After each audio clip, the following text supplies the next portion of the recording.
everyone, welcome back to Neat Learning channel, and today we will discuss about the structural organization in animal. This is the 7th chapter of NCERT.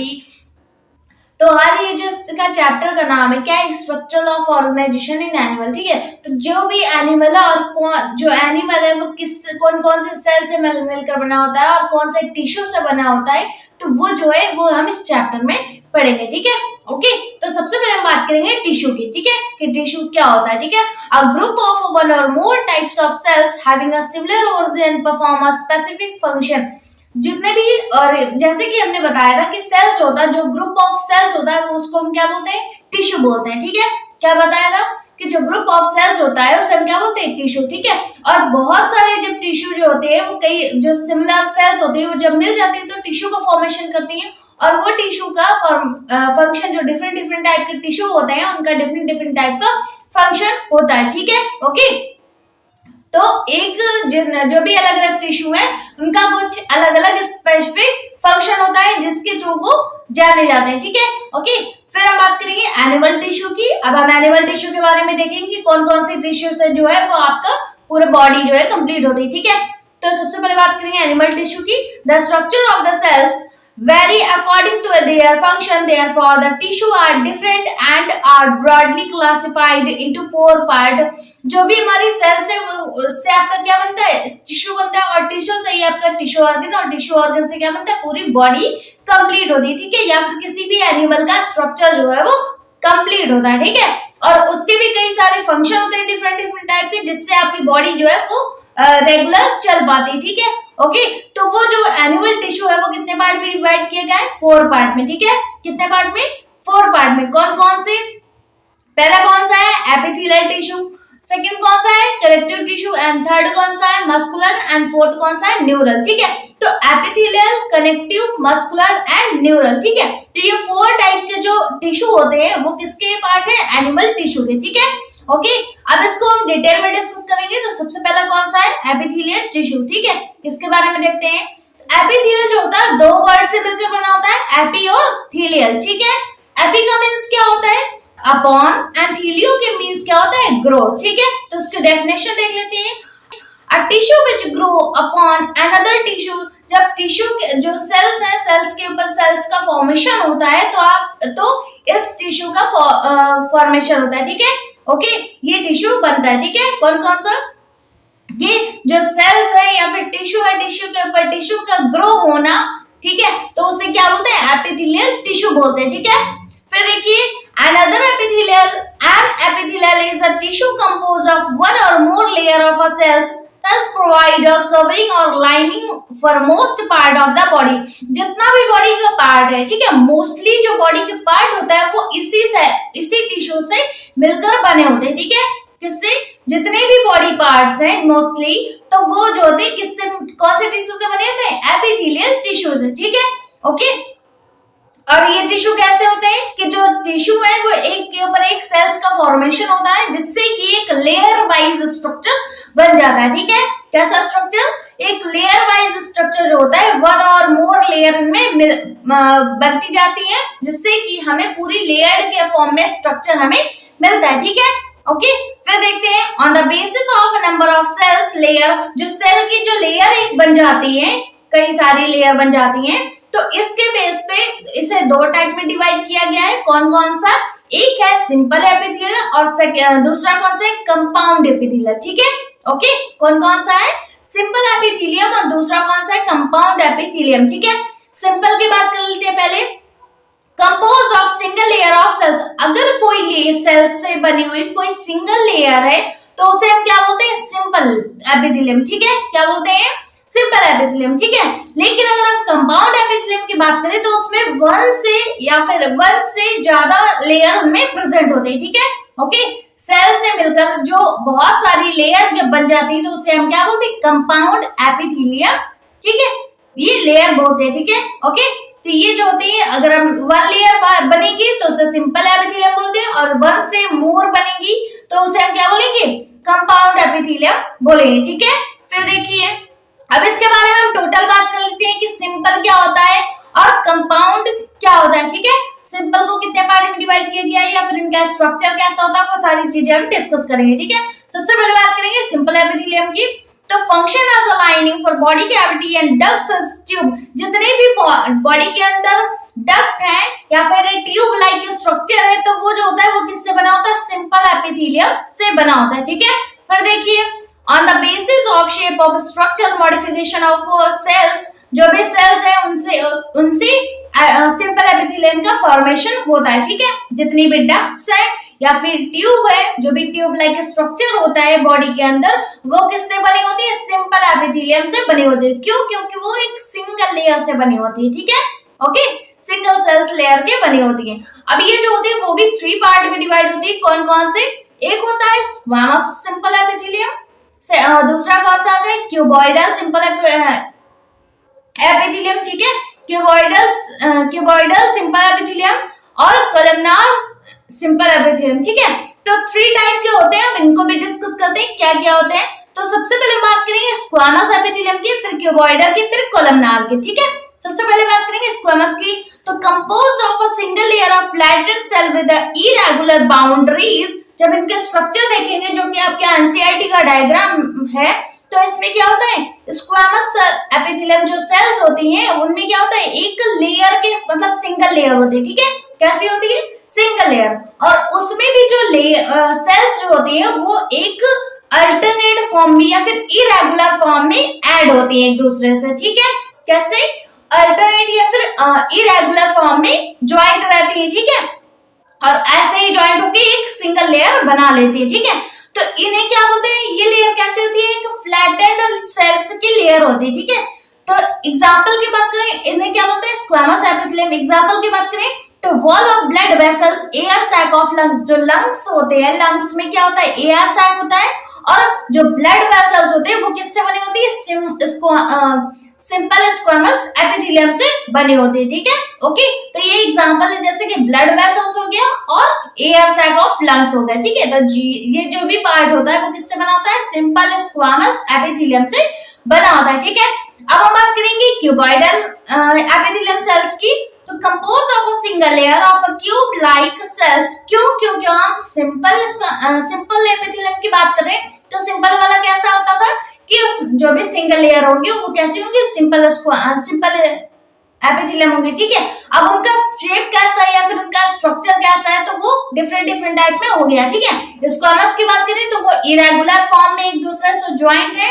ठीक है, अब हम cuboidal की बात करें तो as a cube form में होते हैं। ठीक है, जो सेल्स होंगे वो क्यूब फॉर्म में एक दूसरे से अटैच होकर एक सिंगल लेयर बनाती है। ठीक है, ओके, तो हम एग्जांपल की बात करें कि जो क्यूबॉइडल एपिथेलियम सेल्स होते हैं वो कौन से पार्ट में प्रेजेंट होते हैं। ठीक है, तो duct of a gland and tubular part of nephron and epithelium of PCT.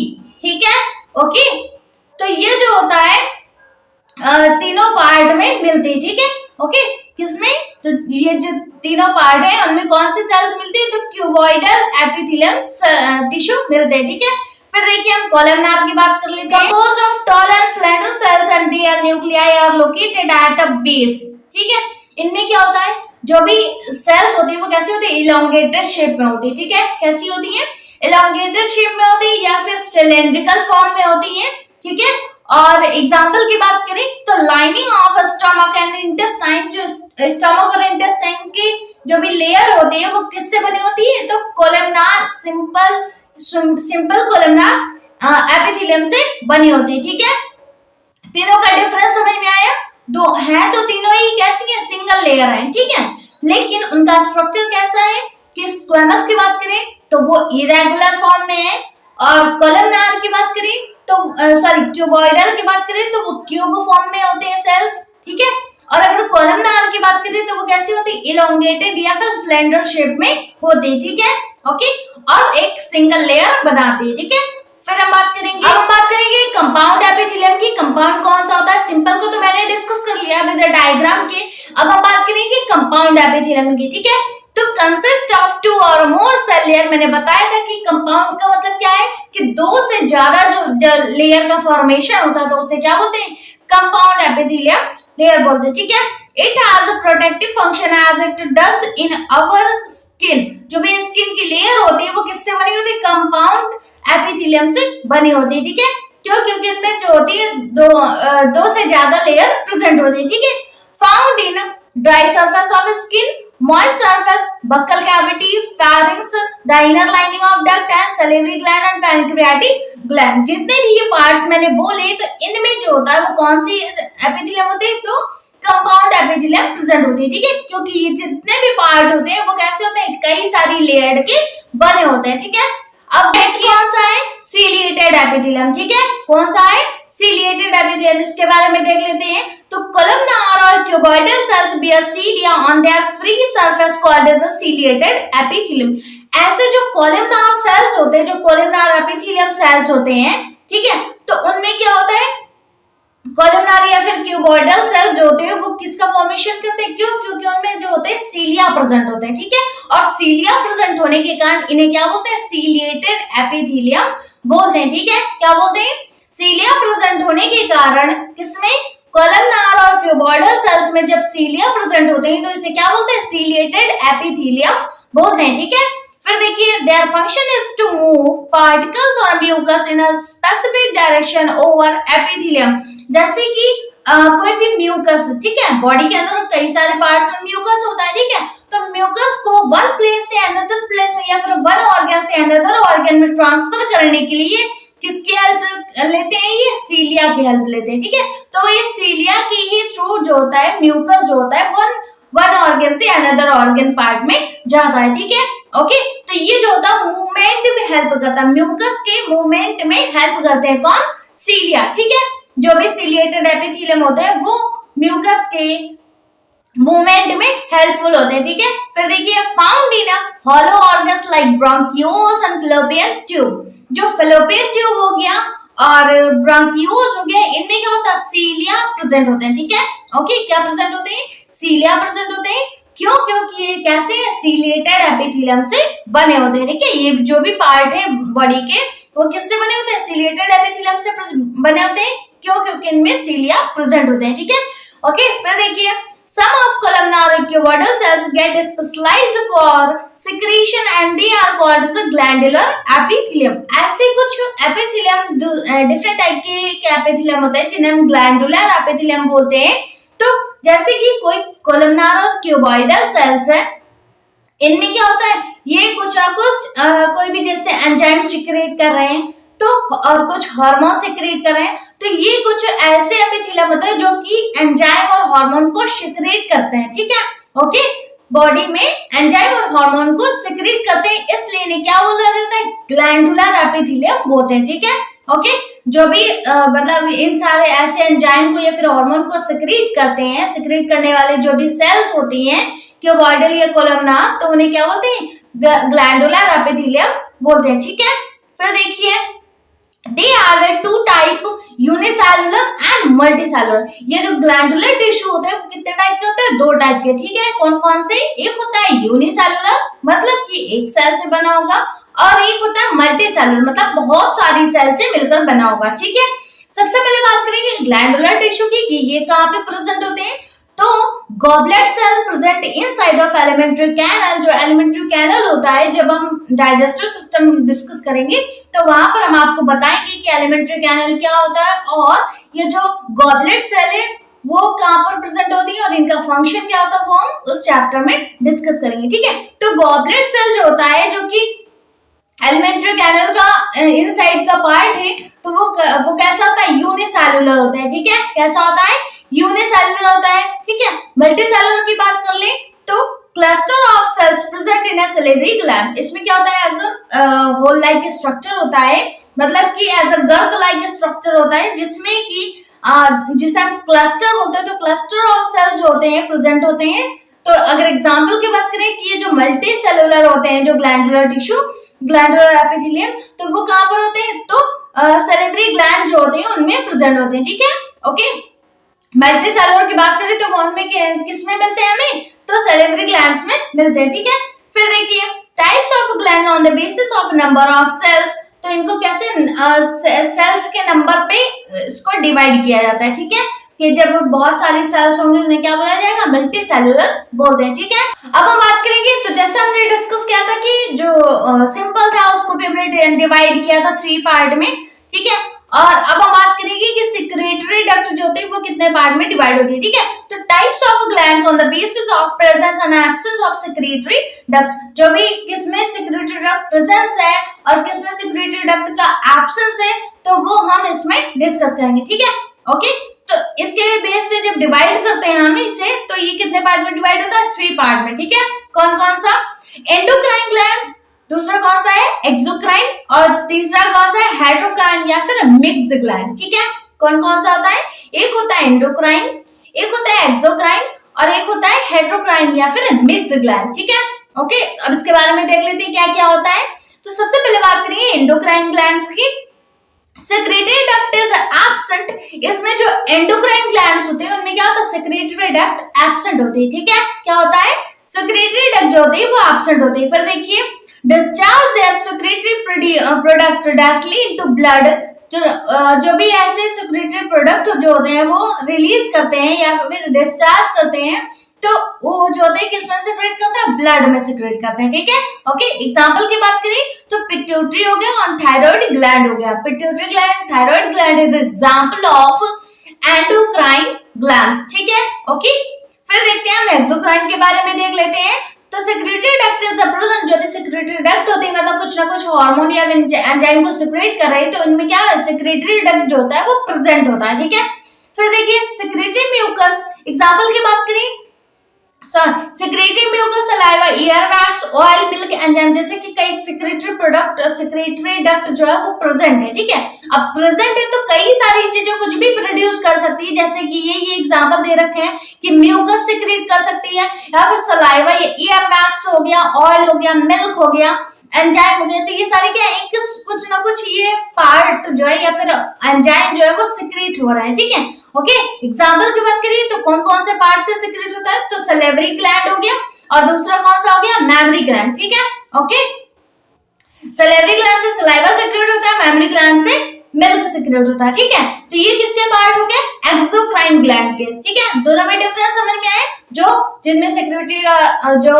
Duct है वो प्रेजेंट है तो उन्हें क्या बोलते हैं, एक्सोक्राइन बोलते हैं, और जिनमें एब्सेंट है उन्हें क्या बोलते हैं, एंडोक्राइन ग्लैंड बोलते हैं। ठीक है, अब हम बात करेंगे हेटेरोक्राइन ग्लैंड या फिर मिक्स्ड ग्लैंड की। ठीक है, इन्हें मिक्स्ड ग्लैंड क्यों बोला जाए, क्यों, क्योंकि इनमें जो फंक्शन है इंडो और एक्सो का, दोनों ही ग्लैंड का इनमें फंक्शन होता है। ठीक है, इसलिए क्या बोला गया है, इसे मिक्स्ड ग्लैंड भी बोलते हैं। ठीक है, both Indo and exocrine part present, example pancreas gland. ठीक है, जो भी पैनक्रियास ग्लैंड होता है तो इनमें क्या होता है, ये एक मिक्स ग्लैंड है जिसमें कि एंडो और एक्सो का दोनों का फंक्शन इन्वॉल्व होता है। ठीक है, ओके, फिर हम बात करेंगे types of gland on the basis of nature of secretion. ठीक है, जो भी ग्लैंड्स होते हैं कि कौन कौन सी चीजें सिक्रीट कर रही हैं उसके बेस पे इन्हें 3 पार्ट में डिवाइड किया गया है।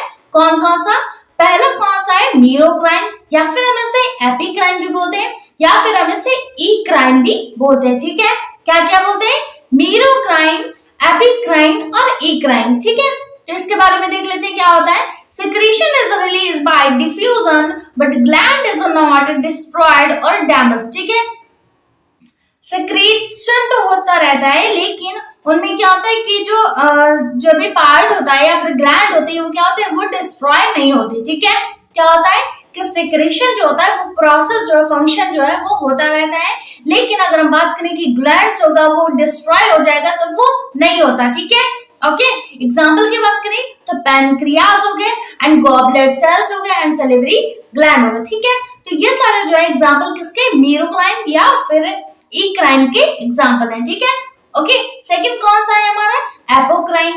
तो इसके बारे में देख लेते हैं, एपोक्राइन क्या होता है।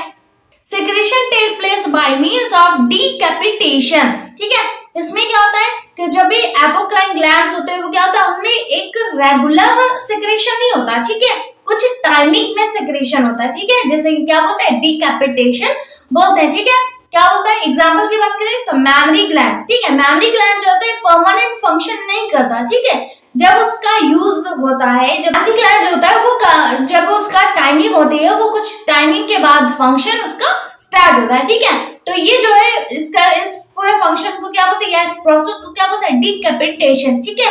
ओके, तो ये किसका एग्जांपल है, एपोक्राइन ग्लैंड का, ठीक है, जो कि टाइम पर वर्क करती है, ठीक है। फिर देखिए कौन सा है, होलोक्राइन, इसके बारे में देख लेते हैं। तो entire gland is ruptured to release secretion, example sebaceous gland, ठीक है। जो भी sebaceous gland होते हैं वो कुछ ना कुछ रिलीज करती रहती है, ठीक है। क्या रिलीज करती है, जो sebaceous gland होती है वो कहाँ पर प्रेजेंट होती है, हमारे ईयर में, ठीक है, जो कि ईयर वैक्स को secrete करते हैं, ठीक है।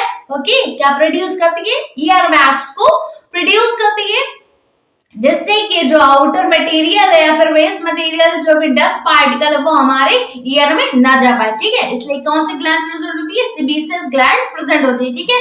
तो कुछ ऐसी ग्लैंड होती है जिन्हें, जो कि मतलब कि रेगुलर जो है कुछ ना कुछ जो भी मतलब वैक्स है वो सिक्रेट करती रहती है, ठीक है। तो ऐसी ग्लैंड को क्या बोला गया, होलोक्राइन ग्लैंड, ठीक है। क्या बोला गया है, होलोक्राइन ग्लैंड बोला गया है, ठीक है। फिर देखिए हमारा नेक्स्ट टॉपिक क्या है, सेल जंक्शन, जिसे हम हमारे नेक्स्ट वीडियो में डिस्कस करेंगे। तो मिलते हैं नेक्स्ट वीडियो में हमारे नेक्स्ट टॉपिक के साथ, तब तक के लिए थैंक यू।